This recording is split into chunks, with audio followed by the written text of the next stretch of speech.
सिंध जे बहादुर सहाफ़ी ऐं senior social worker Mir रियाज़ सुमरो ते कातिलाणो हमलो।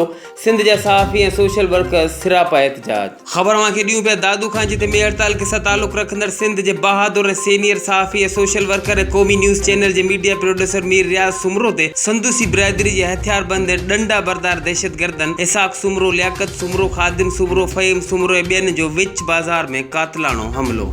सिंध जे सहाफ़ियनि ऐं सोशल वर्कर्स जो शदीद एहतजाज। सहाफ़ी मीर रियाज़ सुमरो मेहड़ में मौजूद थेवा रोड ते वाक़े पंहिंजी शाप ते वेठो हो। मज़कूरा जवाबदारनि हथियारनि सां लेस अचानक हमलो करे ॾिनो, जंहिंमें सहाफ़ी मीर रियाज़ सुमरो शदीद ज़ख़्मी थी पियो। जवाबदार मौक़े तां फरार थी वञण में कामयाब, जॾहिं सिंध जे सहाफ़ियनि ऐं सोशल वर्कर्स जो मज़कूरा जवाबदारनि ख़िलाफ़ IG सिंध, वज़ीर आला सिंध ऐं SSP दादू खां फौरी नोटिस वठण जो मुतालबो। ख़बर सां शेयर करे रहिया आहियूं दादू खां, जिते में हड़ताल के साथ ताल्लुक़ रखंदड़ सिंध जे बहादुर सीनियर सहाफ़ी ऐं क़ौमी न्यूज़ चैनल जे मीडिया प्रोड्यूसर मीर रियाज़ सुमरो ते संदूसी बिरादरी जे डंडा बरदार ऐं हथियारबंद दहशतगर्दन जो विच बाज़ार में हमलो। तव्हां छा मसलो आहे ऐं तव्हांखे कंहिं ज़ख़्मी कयो आहे?